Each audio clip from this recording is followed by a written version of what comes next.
ఒక క్షణం, ఒక మంట, ఒక జీవితం ముగింపు. నీ తోడుగా మేముంటమేగా తీసి డ్రైవర్. మంటలు ఎగిసి పడుతున్నాయి, అరుపులు పరుగులు.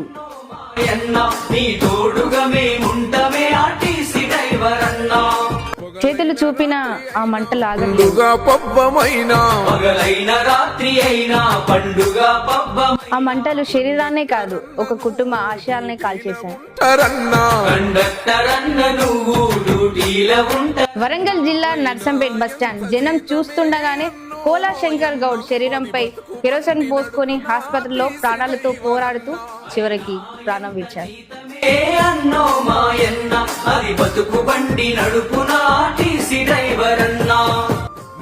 ఎన్నికల సమయంలో ఇచ్చిన హామీలు ఎక్కడికి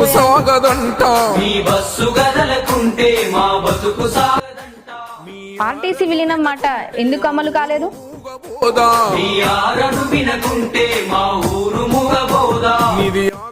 ఇప్పుడు చర్చ జరుగుతున్నాయి, మంచి విషయమే. కానీ ఒక ప్రాణం బలైతే గానీ ఈ చర్చలు మొదలవ్వవా?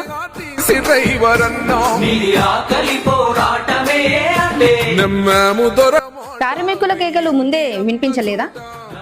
ఒక కుటుంబం చీకట్లో కలిసాక వ్యవస్థ కదలాలా?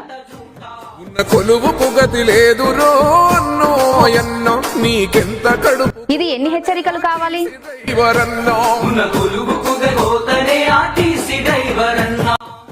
కార్మికులతో చర్చలు, స్పష్టమైన నిర్ణయాలు.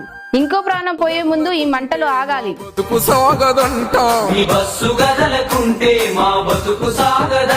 ఆర్టీసీ కార్మికులారా, మీ పోరాటం న్యాయం కోసమే, మీ ఆవేదన నిజమే. కానీ మీ ప్రాణాలు పోతే మీ పోరాటం ఆగిపోతుంది.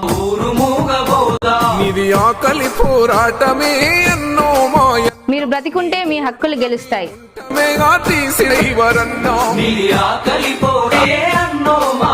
అగ్గి కాదు, ఐక్యతే మీ బలం.